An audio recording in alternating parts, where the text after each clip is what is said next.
organizadores de tan prestigioso evento académico, colegas expositores, compañeros operadores de justicia, amigos abogados, estimados estudiantes de Derecho y futuros colegas.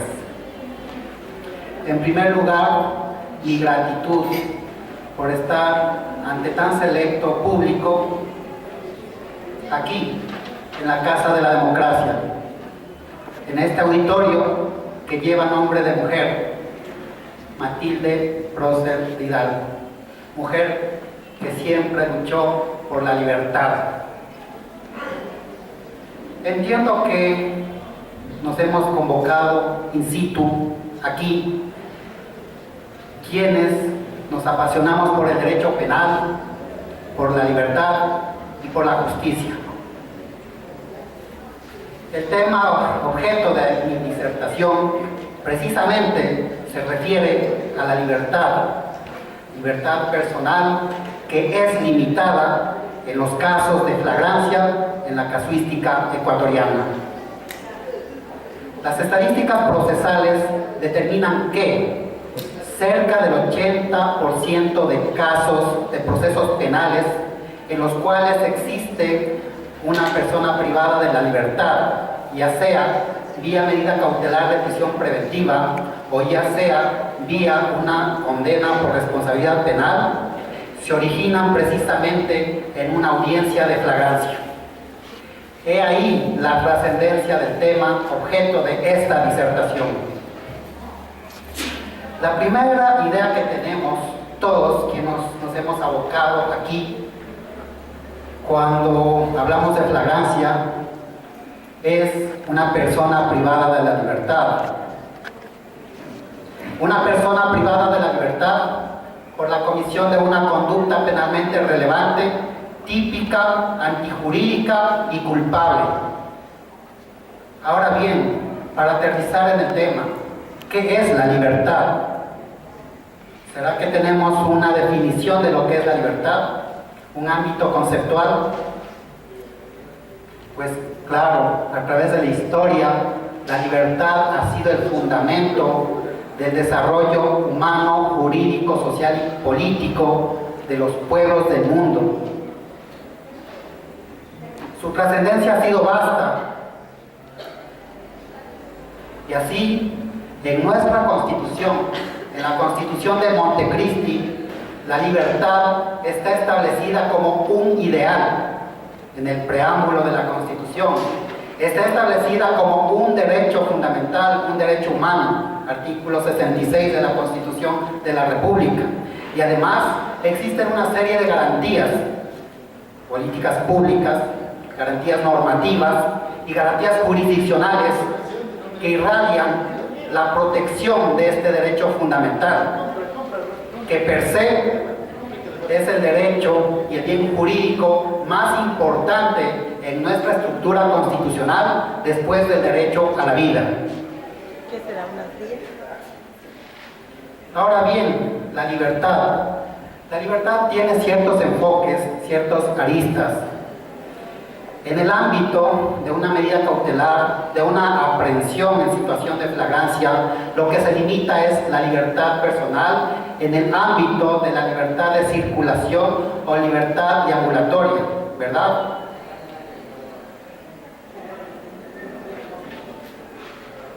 Y en este contexto, frente a una persona privada de su libertad personal, es de relevancia o son de relevancia las técnicas de litigación oral, el conocimiento respecto de estas técnicas, el conocimiento sobre derecho constitucional, el conocimiento vasto sobre el derecho internacional de los derechos humanos y el conocimiento de materia penal en el ámbito de las categorías dogmáticas del delito.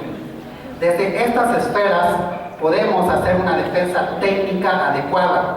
Desde estas esferas podemos defender, podemos sustentar y podemos resolver un caso en concreto. ¿Defender quién? El defensor público, el defensor privado, el defensor particular. ¿Sustentar quién? La acusación oficial, fiscalía como titular del ejercicio público de la acción, o la víctima, dependiendo los casos. ¿Y resolver quién? El órgano jurisdiccional competente, el juez. Y es por eso que este tema tiene relevancia en el ámbito de la praxis jurídica, en el ámbito de la casuística del Ecuador. Para abordar un poco el tema, considero de relevancia, primeramente, aterrizar en el ámbito conceptual de lo que es el Ecuador, el Estado ecuatoriano. El artículo 1 de la Constitución de la República determina claramente que el Ecuador es un Estado constitucional de derechos y justicia. Este ámbito conceptual nos deriva a ciertas definiciones básicas y las desarrollaremos en base a lo que establece la doctrina constitucional respecto de aquello. Como referente para aquello, invoco a Ramiro Ávila Santamaría, uno de los dogmáticos constitucionalistas que considero son más prácticos para explicar aquello.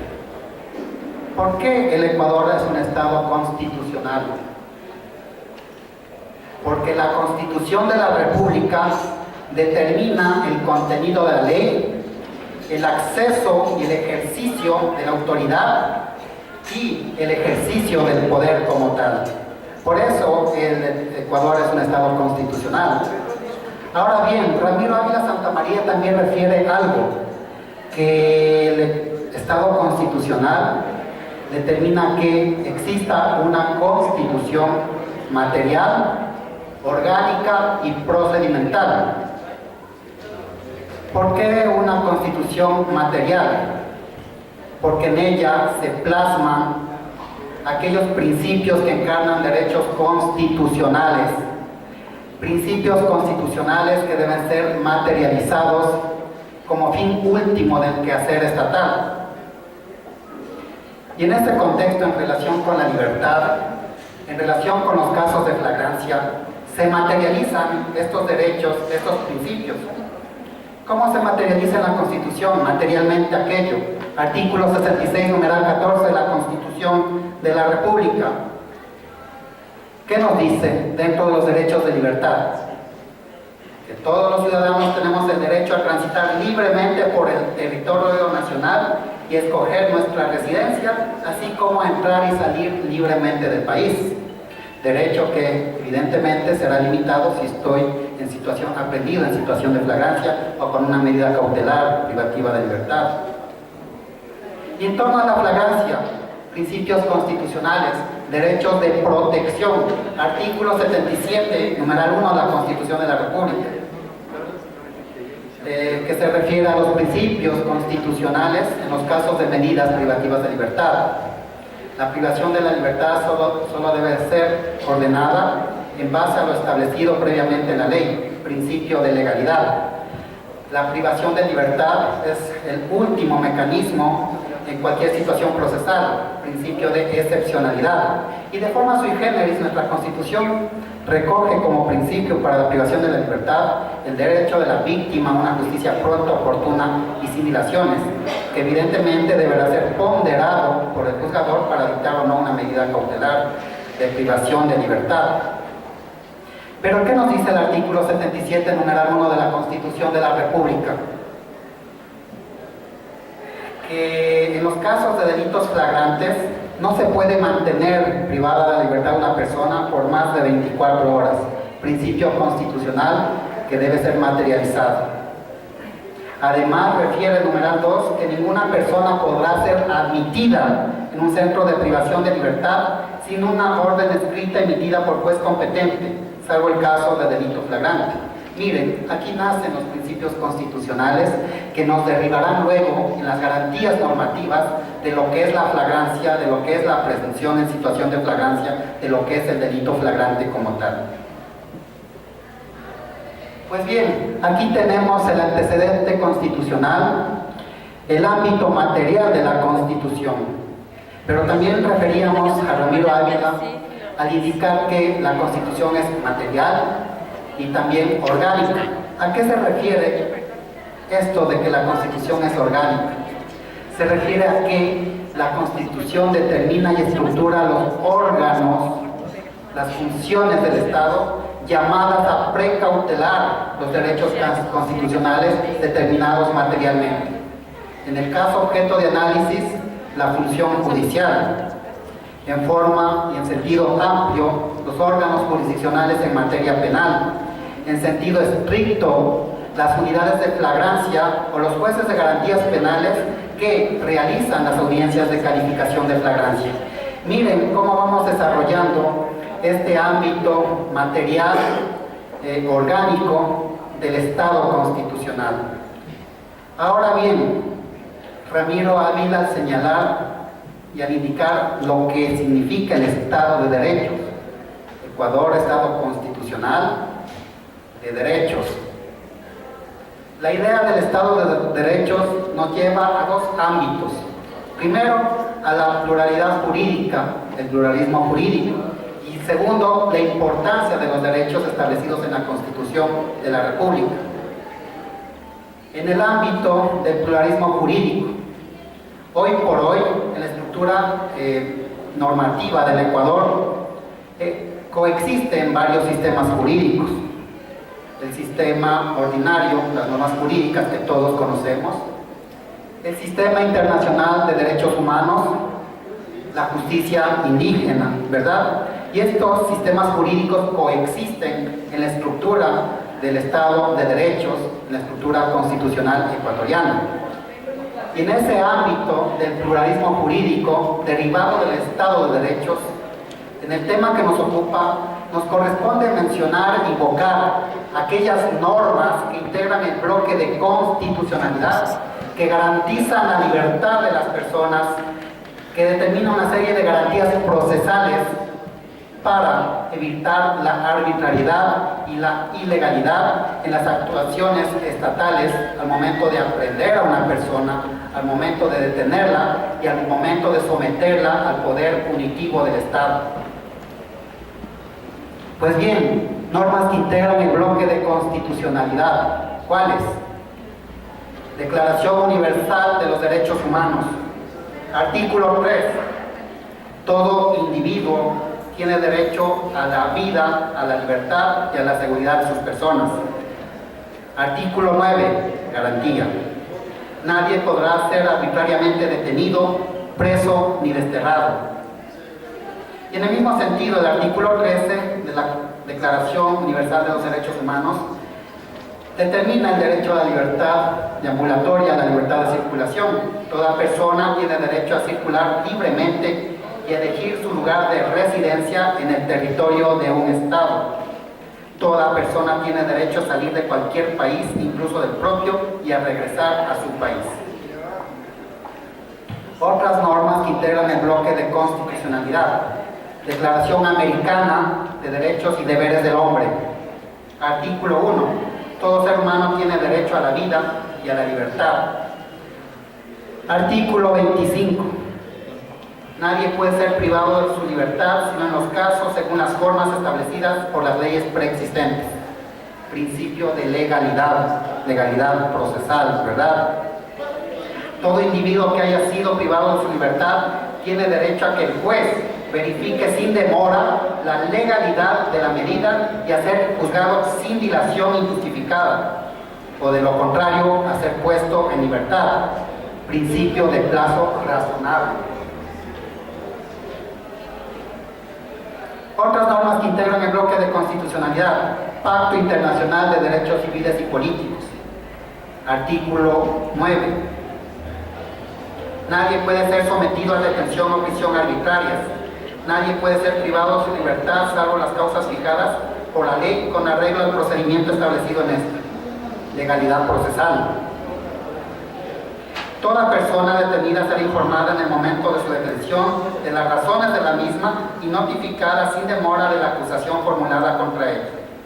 Toda persona detenida o presa a causa de una infracción penal será llevada sin demora ante un juez u otro funcionario y a ser juzgada en un plazo razonable. Principio de plazo razonable. Y en este sentido también debemos invocar la jurisprudencia de la Corte Interamericana de Derechos Humanos, caso Tibi versus Ecuador, caso Chaparro Lapo versus Ecuador, donde se establecen estos principios de plazo razonable, se establecen y se desarrollan. En el mismo sentido, la Convención Americana de Derechos Humanos, que considero es una de las más relevantes como normas que integran el bloque de constitucionalidad, conocido como el Pacto San José de Costa Rica. El artículo 7 es de relevancia, donde también se establece el principio de legalidad procesal. Se establecen ciertas garantías parecidas a las determinadas en el Pacto Internacional de Derechos Civiles y Políticos, principio de legalidad procesal, principio de plazo razonable, principio de juez imparcial. Básicamente, estos son los principios, las normas que integran el bloque de constitucionalidad, que como veremos más adelante, han sido desarrolladas y están siendo materializadas en la estructura interna del Ecuador a través de garantías normativas. Por excelencia, garantías normativas como las determinadas en el Código Orgánico Integral Penal.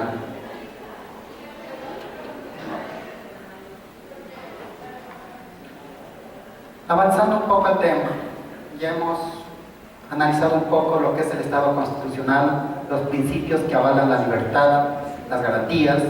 Hemos analizado un poco lo que es el Estado de Derecho, el pluralismo jurídico, las normas que integran el bloque de constitucionalidad. Ahora bien, nos corresponde analizar qué significa el Estado de justicia, Estado constitucional de derechos y justicia. Para aquello también refiero a Ramiro Ávila Santamaría. Ramiro Ávila Santamaría refiere que en una norma jurídica están de por medio una regla, un principio y un valor axiológico moral, que es la justicia. Y en ese contexto vamos a determinar que la Constitución y sobre todo las garantías normativas en torno a la flagrancia pretenden materializar y no ser contradictorias en torno a la aplicación de los principios constitucionales que garantizan la libertad en cada procedimiento respectivo. ¿Por qué? Porque el fin de toda organización social, el fin del Estado, el fin de los órganos jurisdiccionales es precisamente el materializar el principio de justicia a través de la aplicación de principios jurídicos relacionados con reglas jurídicas, pero que tengan un fin último, la concreción y materialización de la justicia per se. Esto brevemente respecto del Estado constitucional de derechos y justicia. Pues bien, además de aquello, nuestra estructura constitucional es eminentemente garantista.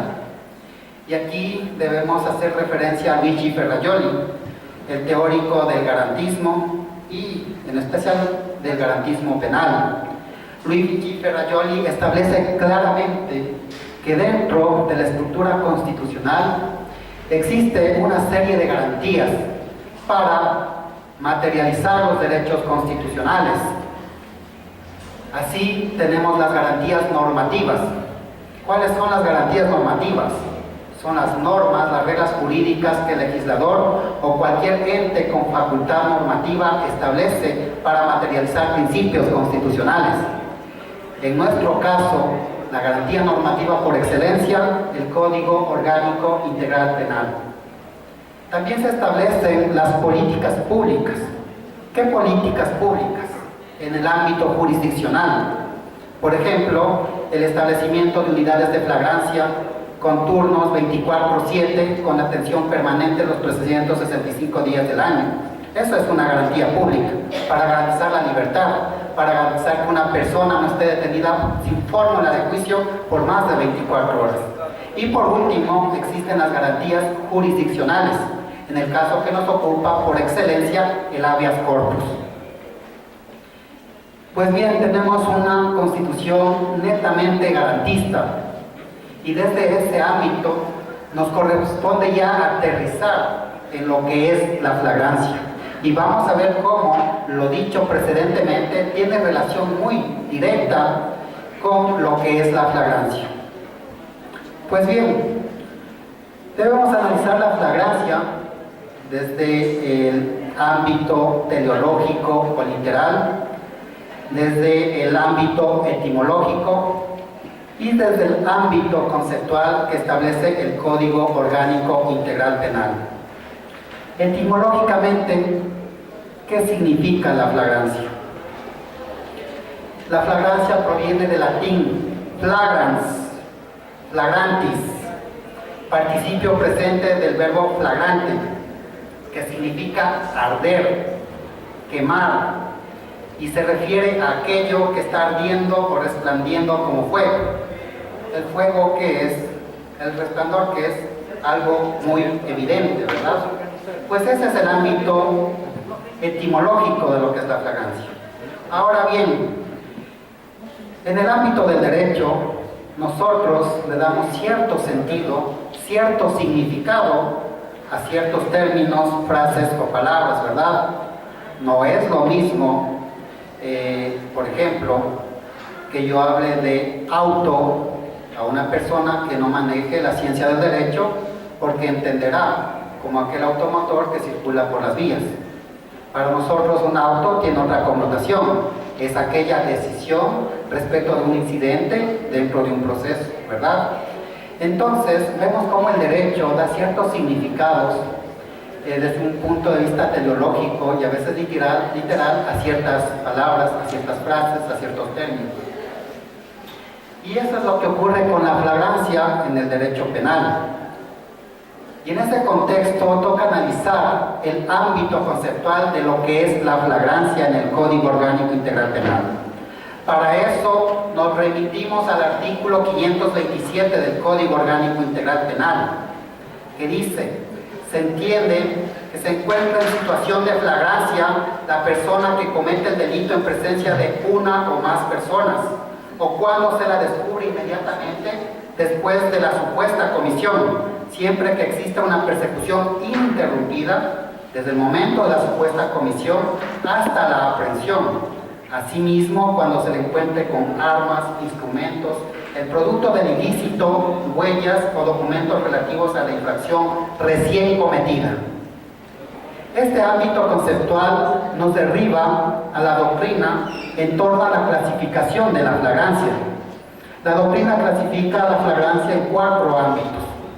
Primeramente, la flagrancia en sentido estricto o flagrancia propia. Del ámbito conceptual del artículo 527 del COIP, esta se refiere precisamente cuando la persona que comete el delito está siendo vista por una o más personas, cuando la infracción se comete en presencia de una o más personas. Ejemplo, si yo tengo mi teléfono celular en este lado, tenemos un policía aquí resguardando el auditorio y estamos como 200 personas en el auditorio en este seminario. Y viene una persona y se sustrae, se apodera de mi teléfono y camina 3 pasos. La presunta infracción fue cometida en presencia de una o más personas. En este contexto estamos frente a una flagrancia propia. Y esta flagrancia propia tiene ciertas características. La característica de inmediatez temporal y la característica de inmediatez personal. Inmediatez temporal, ¿por qué? Porque en tiempo real es sorprendido, es observado cometiendo la infracción. Inmediatez personal, ¿por qué? Porque está siendo observado por una o más personas. Aquí, en esta flagrancia, la acción es actual, directa y efectiva. Otra de las clasificaciones o derivaciones de la flagrancia es la cuasi-flagrancia o flagrancia impropia.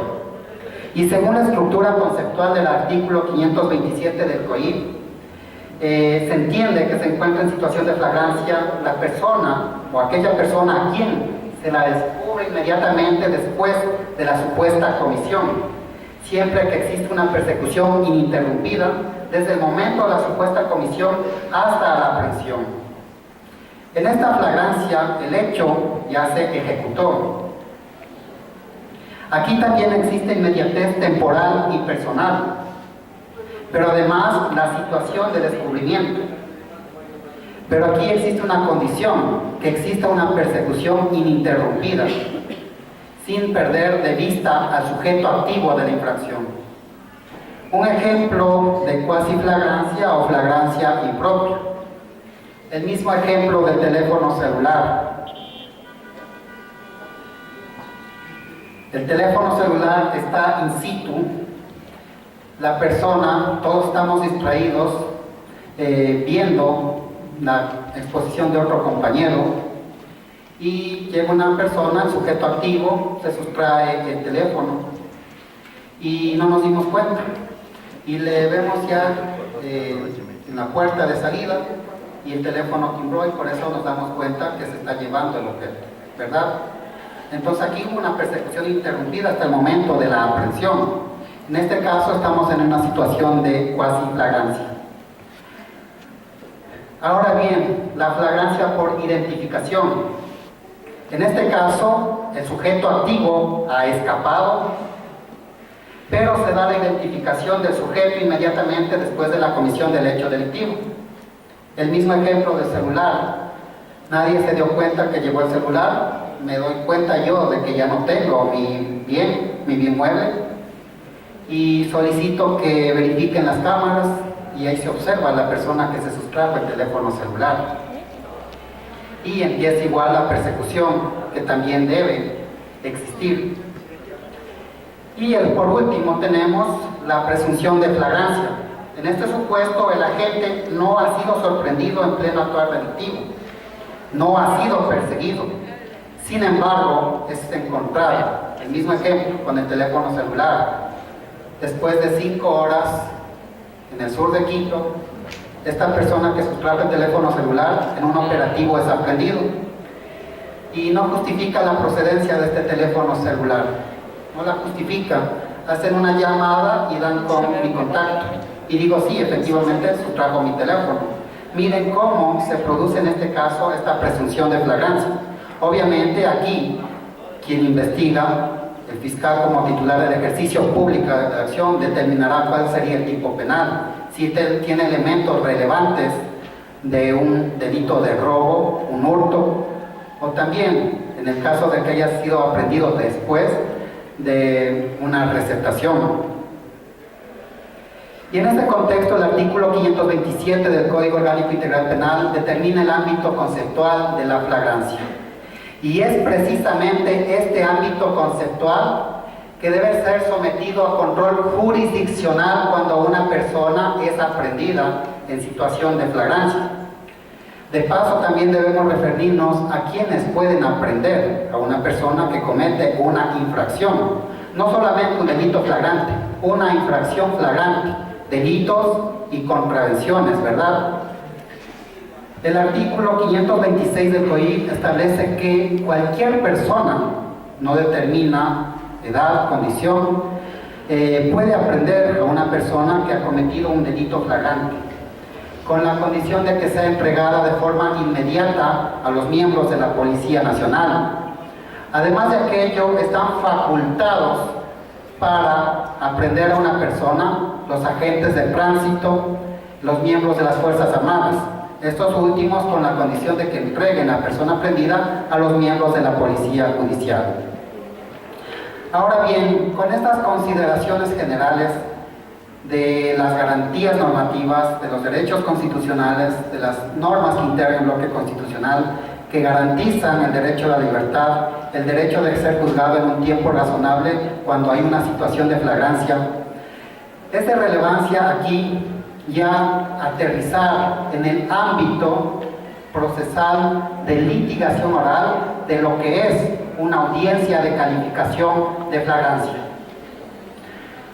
Pues bien, la audiencia de calificación de flagrancia es una institución jurídica, es una garantía normativa encaminada a garantizar los principios constitucionales desarrollados en el artículo 77, numeral 1 de la Constitución de la República.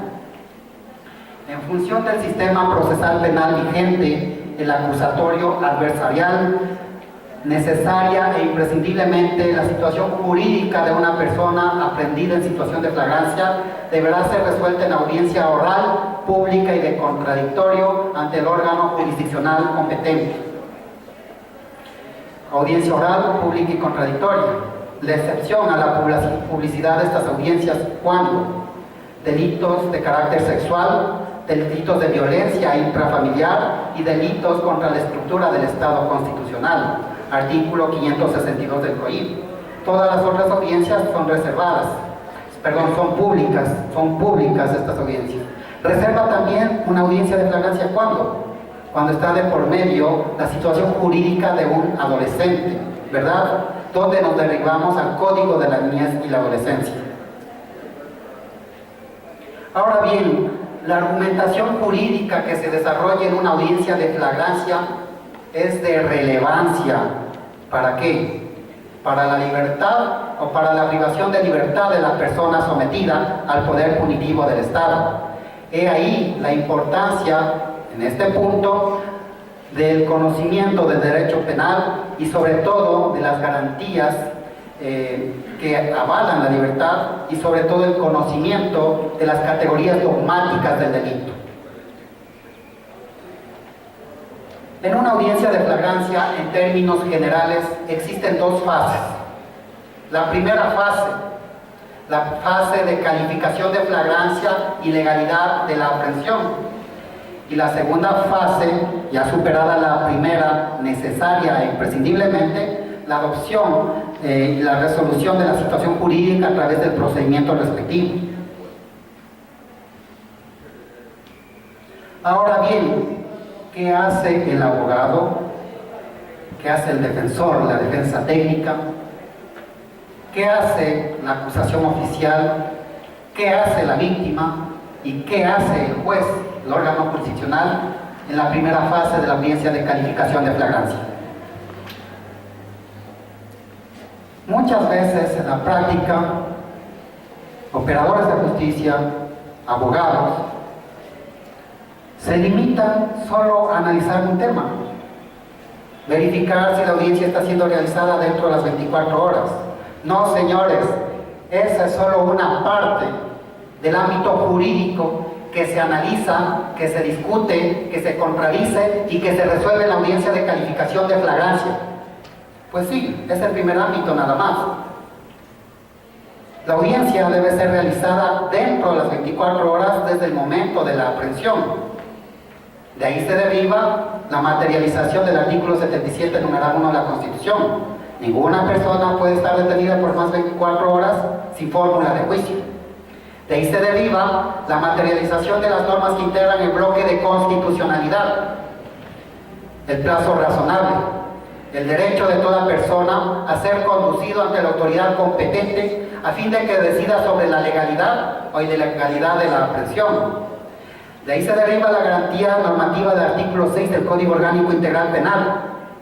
En delitos flagrantes, artículo 6, numeral 1, la persona será conducida de inmediato ante el juzgador para la correspondiente audiencia que se realizará dentro de las 24 horas. En el caso de contravenciones flagrantes, la audiencia se efectuará inmediatamente después de la aprehensión.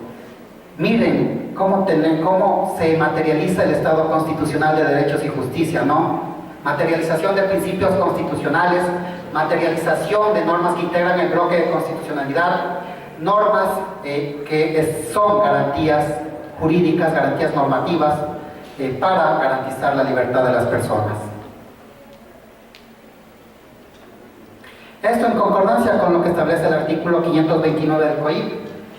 En los casos de infracción flagrante, dentro de las 24 horas desde que tuvo lugar la aprehensión, se realizará la correspondiente audiencia oral ante el lado del juzgador, en la que se calificará la legalidad de la aprehensión, el lado del fiscal de considerar lo necesario, formular cargos y de ser pertinente solicitará las medidas cautelares y de protección que el caso amerite y se determinará el proceso correspondiente. Miren estas garantías normativas que tenemos. Y de ahí la obligación de la defensa técnica de exigir que la audiencia se realice dentro de las 24 horas. ¿Qué pasa si la audiencia no se realiza dentro de las 24 horas siguientes al momento de la aprehensión? pues la defensa técnica tendrá que exigir la libertad de su defendido por violación de derechos constitucionales, ¿verdad? Y esto derivará en la responsabilidad de agentes aprensores, de operadores de justicia.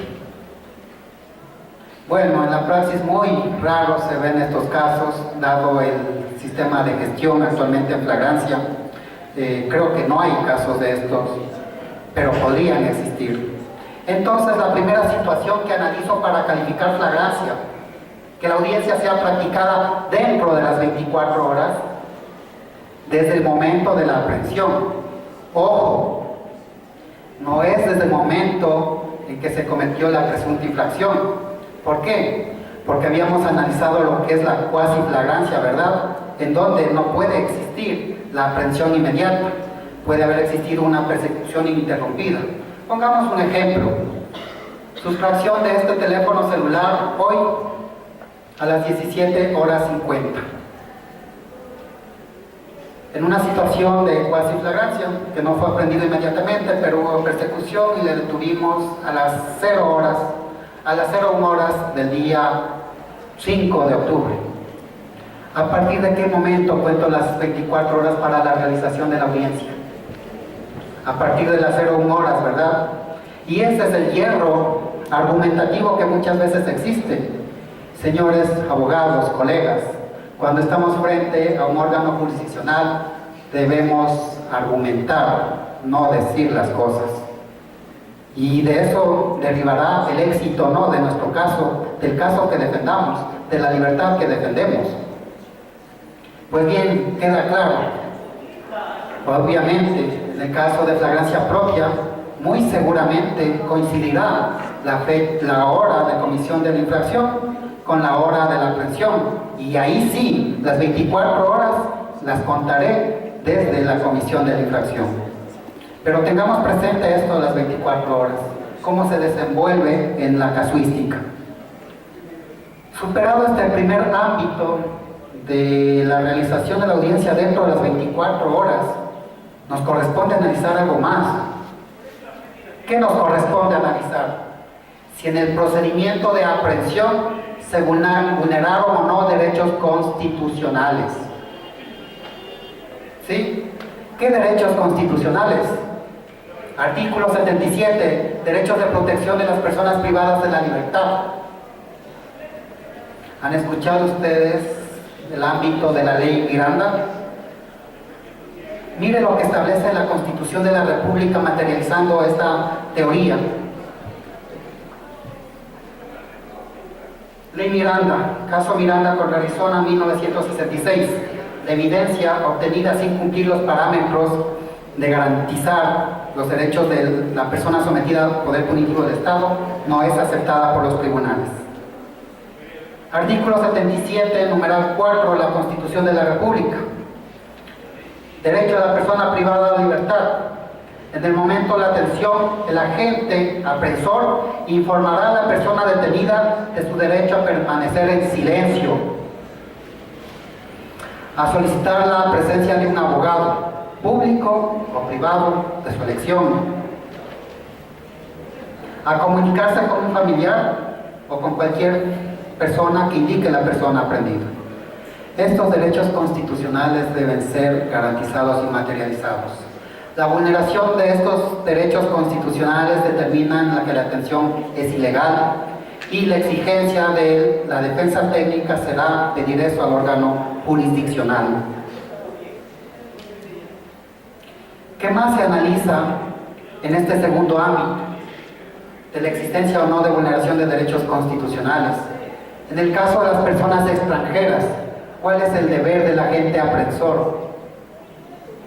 Informar al agente consular respecto de su aprehensión. ¿Y cuál es el otro deber que tiene la persona que ejecuta la aprehensión? El agente de policía, el agente de tránsito, el agente de las Fuerzas Armadas. Garantizar la integridad física y psicológica de la persona aprehendida. Esa es una obligación de la persona que ejecuta la aprehensión. Y es deber de la defensa técnica el exigir al órgano jurisdiccional que se verifique la vulneración o no de estos derechos constitucionales. Obviamente, con la ulterior responsabilidad de agentes aprensores y operadores de justicia, si es que se ha violado estos derechos constitucionales. Entonces vemos, ¿no?, cómo la primera fase de la audiencia de calificación de flagrancia tiene varios ámbitos. La audiencia dentro de las 24 horas, el análisis de la vulneración o no de derechos constitucionales en el procedimiento de aprehensión. Y miren, aquí es de relevancia algo. Sabemos perfectamente y partimos de la buena fe de quienes cumplimos nuestros roles, Policía Nacional, en el procedimiento de aprehensión. Pero nuestros roles están limitados por la Constitución y los derechos humanos. Y nosotros no podemos excedernos. ¿Por qué? Porque hay ulteriores responsabilidades de índole administrativa, civil e incluso penal. Tipos penales de detenciones ilegales, tipos penales de tortura, que obviamente deben ser verificados. El tercer aspecto que se analiza en la audiencia de calificación de flagrancia es la verificación de que estamos frente a una conducta penalmente relevante en situación de flagrancia, sea delito o sea contravención. Y aquí la importancia del conocimiento de las categorías dogmáticas del delito. Conducta penalmente relevante, elementos de tipicidad, objetiva y subjetiva, antijuicidad y culpabilidad. ¿Y por qué la importancia de estas categorías dogmáticas? Para sustentar un caso de flagrancia. Si no encuentro el objeto jurídico, el objeto material del delito de robo, por ejemplo, no estaríamos frente a un elemento de tipicidad, y la ausencia de un elemento de tipicidad determina que no estamos frente a una conducta penalmente relevante. Estos son los tres aspectos que se analizan en la primera fase de la audiencia de calificación de flagrancia. Y depende de la argumentación que yo tenga para dejar pasar este filtro y que avance el procedimiento en contra de la persona privada de la libertad. Y por otra parte, y en la segunda parte de la audiencia de calificación de flagrancia, ahí existen varios escenarios. Primero, si estamos frente a una conducta penalmente relevante en situación de flagrancia constitutiva de un delito de ejercicio público de la acción. Ahí el titular del ejercicio público de la acción determinará el inicio o no de un proceso penal. ¿Flagrancia procede en delitos de acción privada? ¿La aprehensión? No, ¿verdad? Pero el policía conoce estas situaciones de índole jurídico. El policía lo que hace es cumplir con su aprehensión y corresponde a Fiscalía, corresponde a la defensa y al órgano jurisdiccional dilucidar y resolver esta situación. Ahora bien, culminada la primera fase de la audiencia de flagrancia, pueden existir varios escenarios. Primero, que por realizar la audiencia fuera de las 24 horas, por violación de derechos constitucionales, obtenga la libertad la persona aprendida. Segundo, que no estemos frente a elementos de una conducta penalmente relevante. Tercero, que pese a haber elementos, aquellos no son suficientes, por lo que Fiscalía no pide la calificación de flagrancia y solicita que el caso quede en una investigación previa. O directamente, si de plano no estamos frente a ningún elemento de una conducta penalmente relevante, el caso se archiva. Y en la segunda fase, como iba indicando, se determina la flagrancia en delitos de ejercicio público de acción, donde se determinará un proceso directo ordinario. Depende del caso, la cuantía de la pena y las circunstancias que la ley establece. También tenemos los casos de flagrancia en delitos de violencia contra la mujer o miembros del núcleo familiar, en donde existen protocolos de primera acogida para garantizar los derechos de las víctimas desde el ámbito y la perspectiva de género. Por ejemplo, la toma de un testimonio anticipado. Tenemos también una situación de flagrancia en la segunda parte en el tema de contravenciones comunes, en donde es necesaria e imprescindible la presencia de la víctima o afectado. A diferencia de los casos de contravenciones de violencia contra la mujer, que como garantía normativa establece el artículo 642 del COIP, que independientemente de que asista o no la víctima, debe asistir un defensor público. También tenemos los casos de flagrancia en infracciones de tránsito. casos de intoxicación por drogas, embriaguez, llantas lisas, conducir sin haber obtenido la licencia, conducir sobre el límite de los límites de velocidad, sobre el límite moderado. Estas son las contravenciones flagrantes en tránsito. Pues bien, depende de la argumentación jurídica que nosotros esbocemos en una flagrancia, en una audiencia, para que el caso culmine ahí. Muchas veces la defensa técnica no ayuda mucho con la argumentación para que el juez pueda resolver. Y ahí también viene el tema de la defensa técnica, ¿no? Hacer que la persona prendida sea escuchada o no. De eso puede derivar que una persona se quede detenida o salga en libertad, tomando en cuenta que la resolución del órgano jurisdiccional siempre debe ser razonable, lógica y comprensible. En este breve ámbito, en esta breve exposición, hemos analizado lo que es la flagrancia. Debemos estar listos para defender la libertad, sobre todo la justicia de las personas sometidas al poder punitivo del Estado. Y considero que si estamos presentes en este auditorio es precisamente porque nos apasiona el derecho penal, nos apasiona la libertad y nos apasiona la justicia. Gracias por la atención.